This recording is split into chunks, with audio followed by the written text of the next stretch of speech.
All right. Welcome, ladies and gentlemen, to a new episode.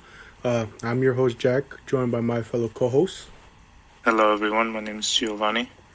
And so you're probably sitting there wondering, hey, this is an episode on a Saturday. Usually don't get those unless it's one of the sports themed episodes. But so to kind of add a bit of explanation to it, Gio, will you kind of explain the idea you had that led to this episode's recording? Okay, so basically, I've been into K-pop for the last 4 or 5 years, and I've always wanted to have like sort of a platform to like dive deep into the like K-pop albums and other stuff. And fortunately, Joseph has kind of gained interest in the whole K-pop scene, and I thought, what better way to dive into K-pop than having a nice conversation with one of my closest friends. So that was basically like the main reason behind it, and our goal, I would say, is to kind of see K-pop in a new light, and hopefully our listeners could kind of be more, I guess, willing to explore the unknown and increase their interest in life. Yeah, and very much similarly, that's also kind of what this is for me because, I'm nowhere as far as Geo has gone, as he described it in that one episode. He's further into the rabbit hole than I am, so I think this is also a good way to, like, kind of document that. And plus, I add, I add a different perspective to the whole thing of, like, how he was mentioning to look at, like, the differences, I'm newly exposed to it, and I can really, I'm a big avid music listener, as I've always said. So, I can really offer that insight on the comparisons that I see when I listen to Western music versus Eastern music, in the sense of, what happens in the world of K-pop versus what I know from the various genres, and even can compare, getting real specific, comparing genre to genre. What does American pop music sound like in comparison to Korean pop music, and, like, what are the differences, what are the similarities, and even goes further than the music itself, into the way albums are promoted, music videos, as we reviewed in that one episode about K-pop in general. We talked about the music itself, the music videos themselves, and there's a lot of, like, interesting things that I want to ask Gio as well to really, like, get into it. And so, like, like he said, this is kind of a cool platform to talk about those things, because I think it's something we'll get into more for Monday's episode that we have planned, the topic. But let me kind of just real quickly ask you this question, Gio, because it kind of ties into that. A lot of the stuff that we've talked about on this podcast, do you think you would have ended up talking to someone about it had it like, if you weren't going to end up talking about it on the podcast? Like, would you have ever seen yourself talking about that certain topic? I think, well, the thing that I really enjoy about talking about K-pop with you is kind of you don't have the same biased opinions as other K-pop fans would. So a typical conversation, I have a K-pop server, by the way, and we talk a lot about K-pop issues, K-pop releases, and stuff like that, but everyone has their own biased opinion on certain groups and certain companies, so that kind of takes away from the whole having a constructive conversation and actually gain something from it. And it just kind of becomes this back and forth between issues between each company, each group, and then it literally just turns into a circle of opinions, and you don't gain anything from it. And that's like what I really appreciate about this opportunity, because with Jack, he doesn't have that bias, and it kind of like refreshing to hear a new opinion. Yeah. I think that's like my biggest takeaway from this podcast. Yeah, and so getting right into it. So basically, uh, sorry, I'm struggling to really like put a cohesive thought. Gio, explain to the people what is our topic for today and why it essentially was. I guess you could call it the catalyst for this whole new branch of the podcast. So basically, me or Jack and I have this very fond attraction towards the group Twice. It just kind of like Twice is that group that once you listen to it and like you start looking at the members, you kind of like fall in love with them. So they released a new Japanese album recently, I think a week ago. And to kind of start off this branch, we're going to talk about their new album, Celebrate, and really look at the lyrics because to our surprise, we found some very interesting lyrics that have like kind of like a hidden but deep meaning, and I really want to get into it today. Yeah, and I was gonna try and sit here and deny what Gio just said about getting into Twice, but I don't think I can deny it anymore. When my cousin, everyone knows I went on that trip for a wedding to Colorado. My cousin from Nebraska to Colorado brought me a Twice poster, and from Colorado it came home to me with here in LA, and I haven't put it up because I don't have the space, but I plan to like fully put it on display, and yeah, but so getting straight into it. Wait, talking about posters, I think like less than a week ago I put up my Twice poster up on the wall, and I don't know, it just makes me so happy to see them up there. It's kind of embarrassing to say but whatever. I love Twice. Yeah. What's it called? I think if you will, the main goal of this branch as well is that at one point you and I have to go to a Twice concert together. Definitely. That and Dreamcatcher. Dreamcatcher, I know Gio can go on probably for days as well about that one, but I know for sure that's another one he wants. Or you've been to both, right? You've been lucky enough to see both? Yeah, their first world tour, I went to their stop in LA, and it was incredible. We should definitely go to a concert together. I definitely want to go to one because, again, much like how we're talking about here, the one thing I would want to express is the difference in essentially the concerts themselves, but like, maybe the crowds and stuff. Because obviously going to a concert, you're usually always going to have your standard concert crowd that gets excited, and all that. But, there's different aspects of it. Because I know from the videos I've seen, it's like there's things where it's like, what would you even call them? Like, I don't know, like, what's the exact, like, word to, like, group them all together. But, you see fans with those, like, they wave, like, little, like, light sticks or something. Or they have, like, I've seen, especially at a ton of those concerts, posters are a big thing, too. So it's like, there's all these different aspects of it that is very different from all the concerts I've experienced in Western media. The thing that really does make K-pop concerts unique is the light stick, because each member of a group has their own respective color. So let's say if a member is doing like a solo stage, the entire crowd will change their light stick color to the respective color of the member.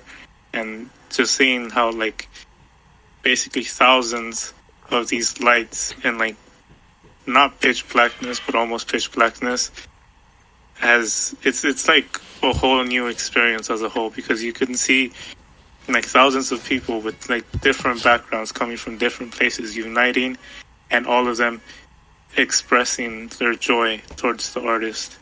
And it's honestly one of the best feelings you could feel. That might be like very subjective, but to me personally, I've never experienced anything like that. Definitely gonna have to go to one. But getting back to our main topic, of course, as Gio mentioned, Twice, not only dropped, you said it's a Japanese release, right? Celebrate? Mm-hmm. And their main track, of course, was Celebrate. And leading up to it, they showed the promotional, and right away, I can tell you this is something not necessarily different from Western media, but it's one thing, because there's also another thing that I saw when listening to the songs and doing my research for this episode. I wanted to ask Gio about as well, but that will come after this. they listed the songwriting credits, and obviously that's nothing new in Western media. There's always, songwriting credits, but I think Western media gets, obviously because they do a lot more of like sampling and stuff. So you'll see like if they sampled an old song, that person's credited on it, but the way it was different to me was, essentially like each kind of members of the group. I don't know if it's like every group, but I saw like for Twice it was like, certain songs were only written by certain members. But Celebrate, the like lead track, the title track, it had writing credits to all members, and people kind of were, I don't know like how to say it. Like I don't like when I say this, I don't mean it like in a bad way, but like they were making like a huge deal out of the fact that like this is a track with all members having like writing credits on it. And to me, as a outsider, that really like added a sense of like occasion to the song. So I was like, oh, this is gonna be one that I'll have to like anticipate, seeing as the fact that every single member has writing credits on it. In K-pop, there is like some groups, some of their members are given the liberty to participate in songwriting, but not everyone. Like in recent years, like more idols have that liberty, and it's kind of like for some groups, it's kind of like their selling point. Like all of our songs are written by this member, but it's becoming more of a trend really, because that seems to really excite and bring in more fans, knowing that the idols are part of the songwriting. But for Twice, I think the members have been writing songs for 4 years now, 4 or 5 years. So it's not really like a huge surprise, but seeing all of them and like having given credit for writing the song is pretty impressive, because it's only been maybe like 2 members at most on a song, but all 7 of them is kind of, all 9. All 9 of them it's pretty cool to see. Yeah, and that's something I definitely saw, and I'll get into what the other thing I saw is later, but getting into the title track first. So as Gio mentioned, this is their 5th release as for the Japanese. I don't know how many they've had under Korean release, but the song came out, and I believe the occasion, I've seen like multiple things about what like the occasion is, because apparently this is their 5th Japanese release, and I've heard people say I think it's like 5 years since their original Japanese release. But like the main thing I saw was that the track was kind of, in a sense, of course, like the name is Celebrate, but it was like in, I don't know what the word is I'm looking for, but basically it's celebrating the fact that recently, like the news came out that all members renewed their contracts with the company that they're under, right? Mm-hmm. There was rumors going around that they weren't going to renew their contracts, but if you really follow Twice, you would know that they weren't stopping. They were just gonna keep going, because their like passion for being Twice and for Once, their fandom is just unmatched. And that song really is it's meant for them and for their fans, because it's like a moment to like stop and celebrate everything they've accomplished since the start. And it's a very like cheerful, exciting, full of joy kind of song. It's different from their previous release, which was Perfect World, and it feels good to see, to be honest. Yeah, and obviously I haven't been along with them for that long of a journey, but even then, what I loved about not only the song but getting into the music video and the lyrics, basically everything as a whole contributed to that good feel vibe of the song, where it's like the music video is like is exactly how you described how the song sounds, bright and colorful and cheery and all that, and the lyrics themselves, like it really kind of it's one of those things where it's like it obviously like hits close in a sense, but like it's one of those things where it's like getting towards what what did we review? Oh, the album we reviewed on Monday. You know, where I was talking about how, oh, even though I haven't experienced this stuff, the music, if it's good enough or not really good enough, but like it can have a way of, you know, portraying those emotions or that like experience onto people who never have. Again, I haven't been with them this long, but yet the lyrics to me were very like wholehearted in a way of like just making me feel happy for them, and you know, it gave me that sense of celebration of the fact that like, wow, these people have been together for so long. You know, like the main line is even after all these years, I think it is, right? Like even after all these years, we're still together, and like that's a really like feel like wholehearted lyric to me. Is like hearing that. It's like, especially when you said like obviously the, I guess you could say the more hardcore fans knew it, but for like the people that were trying to like spread rumors that they weren't gonna stick together, it's like it's almost in a way sticking it to them, saying, you know, after all this time we're still together. After all this time we're, you know, I think you mentioned it in the K-pop episode that you know, some groups can really like see a hard like fall off, or like can like yeah, like in a sense, you know, they can see a hard fall off due to whatever outside circumstances. So like even after, or even in this like difficult business where, you know, it's really hard to make a name for yourself and stay on top, like how you mentioned, you know, after all that struggle, they're still here together. And in K-pop, there's this thing called the 7 years curse, where basically every group is given a 7 years contract, but it's called the curse because literally the majority of them never make it past those 7 years, because they could have moments where they do, like they're more successful during a comeback, but then towards like the end of the 7 years, they kind of see like a downfall in like popularity, in sales, and all of that stuff, and that kind of just pushes the company to kind of terminate those contracts with them. And that's kind of the thing. So because some of the members in Twice were having like anxiety issues, where they had to take a break for more than a year, because Mina and Jonghyun took a break for longer than a year because of anxiety. Many people started speculating because they're overworked, they're going to not renew. But evidently, their passion burns brighter than ever, so they're going to continue. And I think Celebrate, even though it's a Japanese release, really establishes that idea that they're here to stay.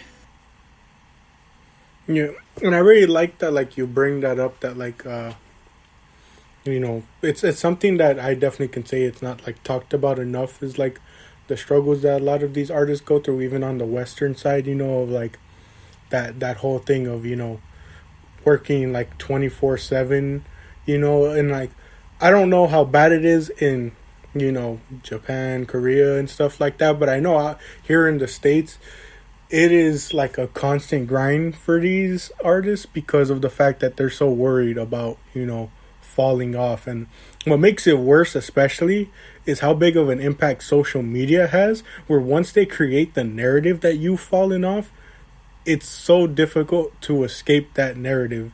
Where the best example I can give, like Western side, is I've never like really listened to his music, but because of social media I know Chance the Rapper had a really bad release, and despite, you know, for years I was hearing of this guy being like, you know, critically acclaimed and people loving his mixtapes and stuff, he has this bad release, and now the whole consensus is that he's a terrible artist who fell off because of just that one bad release, you know. So it's like they're on that constant, you know, grind every single day, like trying to make sure that they put out the best music so that they don't fall off. And that's kind of created this like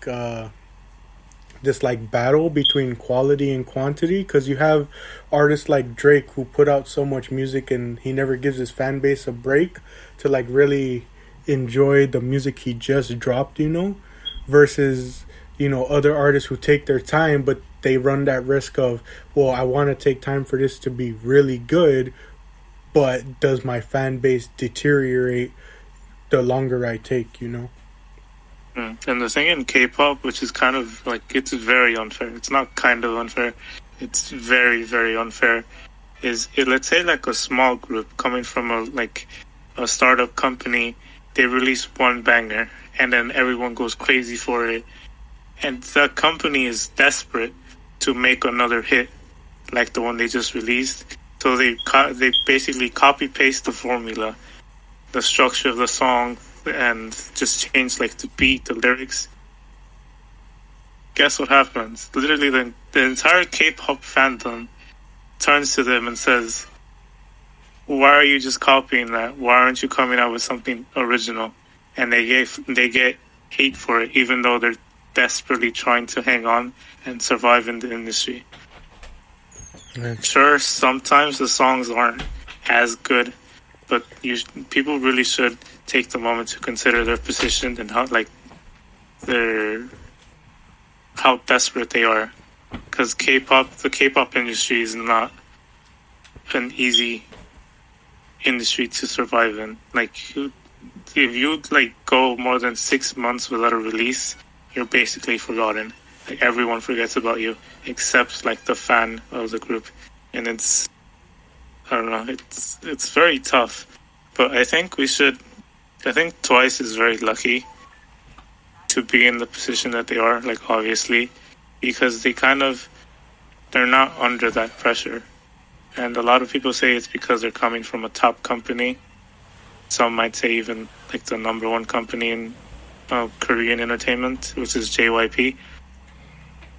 But you have to consider and take in mind that not everything was given to them on a silver plate. Since they were trainees to now, have been working and working and working nonstop. Like, they literally haven't had a break in those 7 years, not one break. Like, every 6 months, even sooner, there's a new release for their fans.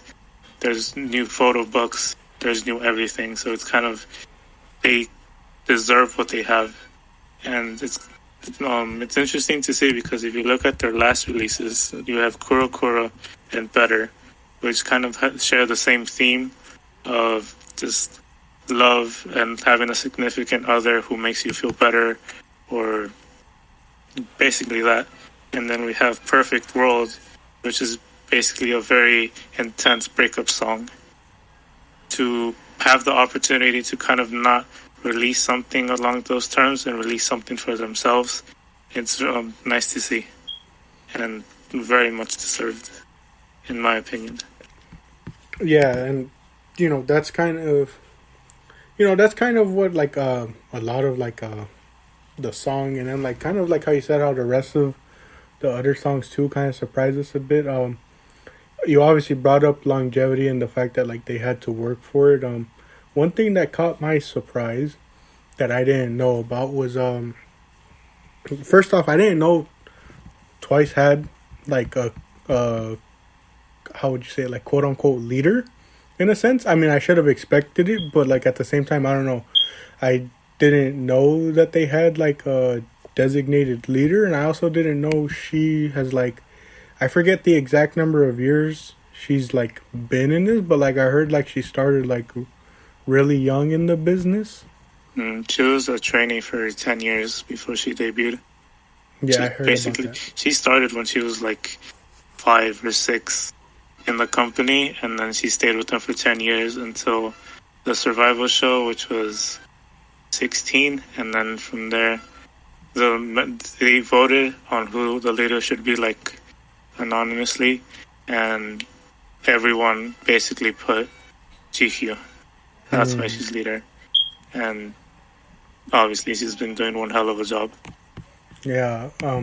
Another thing that I've noticed as I've listened to more of them is I don't know, maybe you can expand more on this, is the designated roles, in a sense, because obviously in the Western side we don't see a lot of groups like this, where you see a band, but it's they have different instruments to take care of. You don't have multiple singers. The most you'll see in a group is 2 singers. You don't even see it in the hip hop world. You don't even see a group like the Wu-Tang anymore, where there's like multiple people in a group and they have to like, you know, designate the roles of like who writes the hook, who writes the chorus, the bridge to the chorus, you know, like who does this part and this part. But like as I've listened to more music, it's like I've slowly kind of like noticed here who has like their designated roles, but I'm not 100% sure because I don't know if there's like such thing as like they have designated roles. Because you mentioned, you know, they have a designated leader, and I already kind of got that sense through the fact of like I don't know if it's just me, like, of course, being misinformed because I'm not that knowledgeable on, you know, the music itself, but like I've noticed that she's the one that's usually like taking care of the chorus, like right in the middle of the song and stuff like that, like the chorus parts. And then there's other members who like, you know, I've noticed like they do a lot of like, you know, some do a lot of the lead up to that part, others kind of do more ad-libbing in a sense. I don't know. What knowledge can you provide to me on that? Basically, there's main vocal, lead dancer, main dancer, lead rapper, main rapper, lead rapper, sub vocalist, and so on and so forth. There's like, they're not, well, technically they are official positions, but they're not like that strict. It really just, for most cases, is just whose ever voice fits best in that part. But for main vocalist and lead vocalist, it's taken very seriously because they're technically considered the best vocalist in a group. So Nayeon is lead vocalist, and GQ is, I think I should fact check this because there's also Jonghyun, and I think she's main vocal actually, with GQ and Nayeon as lead vocalist. So basically, since out of the 9, they're the best vocalists, they have like the main like parts of the song, like the most like important parts. Because Nayeon usually starts off the song, and then you have GQ and Jonghyun like interchanging between in the chorus. Yeah. And then everybody else is just kind of like whose ever voice fits best. Yeah, that's what I definitely noticed. Yeah, but in most cases, in the beginning, they're like very strict about it. But since like over time, obviously they're going to improve. It changes because I know Chewy was in the beginning. She kind of had like the ad lib job with Momo. There were like ad libs and maybe like a line or two in the song. But now he's given like the chorus in Alcohol Free. She has like the chorus, and I was very surprised at that because it's kind of like, yo, like her vocals are very good, but like she finally has the opportunity to shine, as well as Momo. She's been like singing or practicing singing a lot more now. So in a song like in this album, which one was it? In Flow Like Water, like Waves, you could really see her improvement, and I was very impressed by it. So that's basically how it works and how it's done in K-pop. But then in some cases, it's like the company is very biased towards one member, so they get like 60% of the lines in the song, and everybody else gets the rest. Yeah, and it's funny you bring that up because that was the other main thing that I started seeing because people were commenting it like all the time on the song because I wanted to actually like know what they were saying, so I was so when I listened to the album, I was watching the videos with the lyrics translated and stuff, and in every single video there was comments about essentially how much time each member had on the song. So they were like, oh, Mina has 29 seconds on this song, Gio has 30 seconds on this song, like they were breaking down how much time each member has. And I was like, man, I wonder, like you don't see that here in the West because we don't have groups like that, but it was just like something that really like surprised me. And that's when I started thinking about the whole thing of biases and all that. And I was just like, man, I wonder how like I wonder if it's like intentional that certain people aren't having as much time. And then like I was just like jokingly thinking to myself, man, I wonder what it would be like to be a fan of like one of the members, and like they barely get any time. But Twice doesn't. I don't know. Maybe you can speak different, but like at least like in the more recent releases you've shown me, it's like yeah, you notice certain members don't get as much time as others, but like at the same time, it's like I also look at the numbers that people put, and while they're not completely even, it's like it's kind of somewhat spread out. Like it's kind of like the main ones at the top sure get like a ton, but like it's not like you're seeing someone only get like 5 seconds on a song. I think Twice is very fair, or JYP is very fair when it comes to line distribution, because obviously they're the ones that take care of the songs. Mm-hmm. But it's funny that you mentioned that, because recently I saw a YouTube short of like the K-pop songs with the worst line distribution, and like the first three were like obvious, like serious answers, because there was some groups that are notorious for that. I won't mention them because I won't throw shade. And then the last one was Nayeon's recent solo, and it said like 100% of the song was her. It was really funny. But I think we should start getting into like the album and talk about each song individually. Yeah. I think I really want to know your opinions on like most of them. But let's start with Voices of Delight, which is, to be honest, one of my favorites in the album. Yeah, I really enjoyed this one too, and if I remember correctly, I think like sound wise, this one kind of really surprised me because like I don't know. Again, I obviously have been slowly listening to Twice, but like I think my main point of reference is always going to be what I heard first, and that's Formula of Love. And so it's like I look back at that album, comparing it with this one. I know that's not really the best comparison because this is a Japanese release and the other one's Korean release, right? Mm-hmm. I just want to make sure I'm getting that information correct. But like this, like the sound of this song really kind of it was very unique to me, and like a lot of the lyrics too. Again, like looking into the lyrics, I was like, man, this is some like really good top tier stuff. What was interesting to me was the message of it, because usually you see like when those like motivational songs like "Oh, pursue your dream," but it's usually like in the narrative of "Oh, you haven't started yet, but go for it." Well, this one was more like you're almost there, like finish through or push through, and I thought that was very interesting because there's a lyric that says, well, it says you're almost there, push through. Basically what I just said. I thought it was a different lyric anyways. But yeah, the message of it is pretty interesting. And no, wait, that's a different song. Wait. The lyrics that I wanted to mention, no wonder it didn't seem right to me, is listening to that inner voice that wants to break free, be true to yourself, and do what you truly want.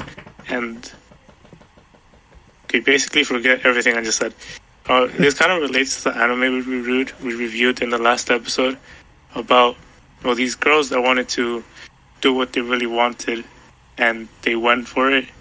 And this is basically that song. It was very, very nice to listen to and read the lyrics. Yeah, I really enjoyed it. I think what was the main part that really like stood out to me, like lyric wise? Oh, like to give it like that sense of like rather than like it being like at the start, I really like this. It's only like one line, but when they say like hurry, days are now gone, it's like it's giving that like sense of urgency, the fact that like yeah, there needs you like you if you're basically like how the anime, if you're gonna go on that journey, if you're gonna commit to something, do it now while you still have the time, in a sense, because time and days are going to be passing on as always. Mm-hmm. That was like a very prominent theme throughout some of the other songs too. Like the song that I was actually mentioning was TikTok, and that's the next one on the album, and that pushes that same idea of you don't have as much time as you think you do to follow your dreams. So as the clock is ticking down, you have to realize that and fully commit to what you want. And I think that's like a very impactful message towards our generation specifically, because we're like at the start of life basically, or at the start of adulthood. So we really have to like take the time to realize what we want and go for it. Yeah. I also, funny enough, I like, I don't know, like, at the start of the song, I didn't think I was gonna like it, but like as the song went on, it was one of those things where I started listening to it and I was like, you know, no, I really like this song. And as I started reading along with it too, I was like, this is just like a really good like message to give to people. And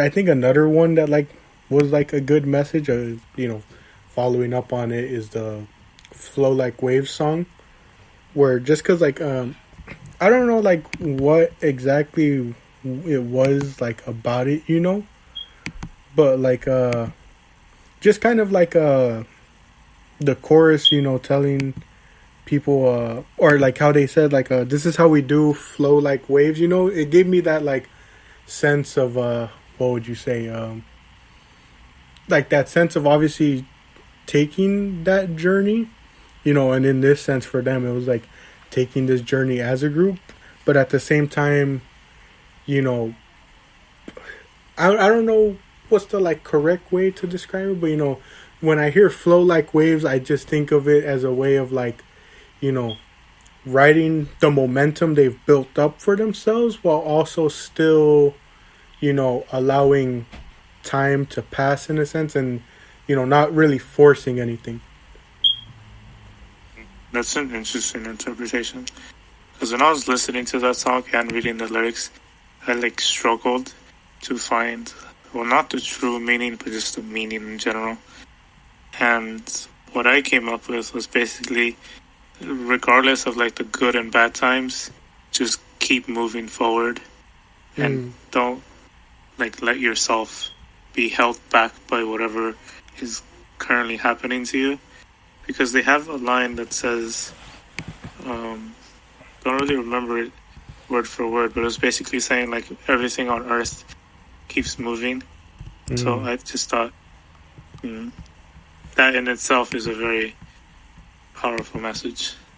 Yeah, I really like that song, but yeah, the song I definitely like really enjoyed the most was the next one. That's All I'm Saying. I don't know. I'm tied.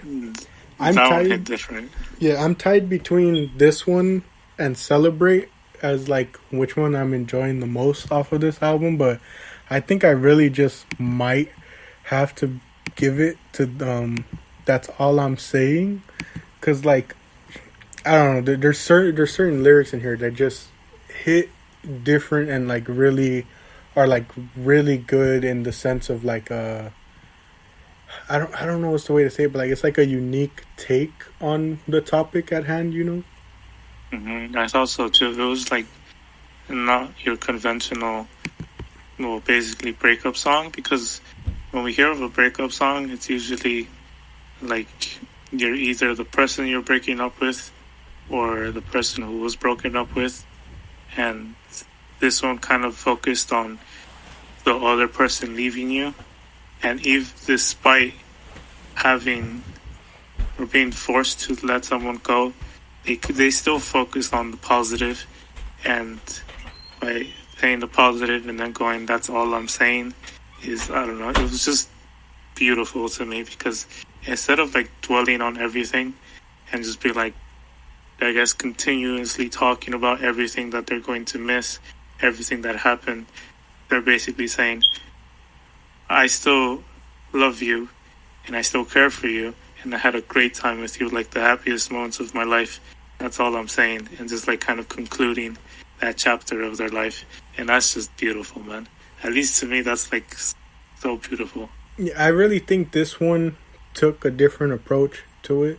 Because I mean, I've seen similar like songs that like in a sense take the approach, you know, but to me it took like almost the approach of like, because of like how you're describing like the lyrics, you know, it makes it sound like, you know, they're still in love with this person and all that, you know, but they're cherishing the memories. To me, it really like took the approach of maybe like it's just me and like I'm really stretching here and like reaching here, but like it gives me the impression and what I envision when I hear this song is like it's a relationship that's seen a mutual breakup in the sense of like they both, you know, still have like there's still something there, but they know it's best if they go their separate ways. And instead of being like the stereotypical relationship breakups that we see where, you know, one person's hurt, you know, while the other isn't, or like, you know, one person's more spiteful to that person for leaving them, you know, it's like how you're saying where, you know, specifically the line I love the most is like, I think it says, just be happy. And then like the main line of the chorus is the memories I have with you were the best things that happened in my life, you know? So instead of taking like that negative approach on it that we see so many people take, it's like, it's almost refreshing to see like a healthy take on the situation of I'm leaving with the good memories, you know, but, and you know, I'm not holding any spite towards this person, even though I'm hurt to leave. It's still, you know, better to walk away, you know, in a sense, like content in a way, but like, you know, basically walking away from the situation without any bitter feelings in your heart, you know? Mm-hmm. I think, yeah, I agree with your take on it. I also, well, you could definitely see your take in the song, and that song is just beautiful. But the next one is, I'd say, is equally as beautiful, because in Sandcastle I saw some very like profound lyrics that I wouldn't have taken account of if it weren't for your I think you messaged me on Instagram saying that you weren't expecting certain lyrics, and I was really like paying attention to the lyrics to try to find out what you were talking about. And a lyric that really hit me was, if you fail, stand up, even the material and all of that is meaningful. And yeah, it's just the whole idea of having control of your life and being able to use everything that has happened to you, all of your pain, all of your happiness, to build your sandcastle, which is your life, essentially, is, again, a very interesting take on what you normally see in other songs, because it's like there's a lot of songs that talk about taking control and being who you really are, but to compare it to a sandcastle or to sand in general and being able to build what you want is very interesting. Yeah, and I think another line too in that song that really kind of adds on to that is you know, when one of the lines it says, I thought about myself, life is full of choices, but who gives you the right answer, you know?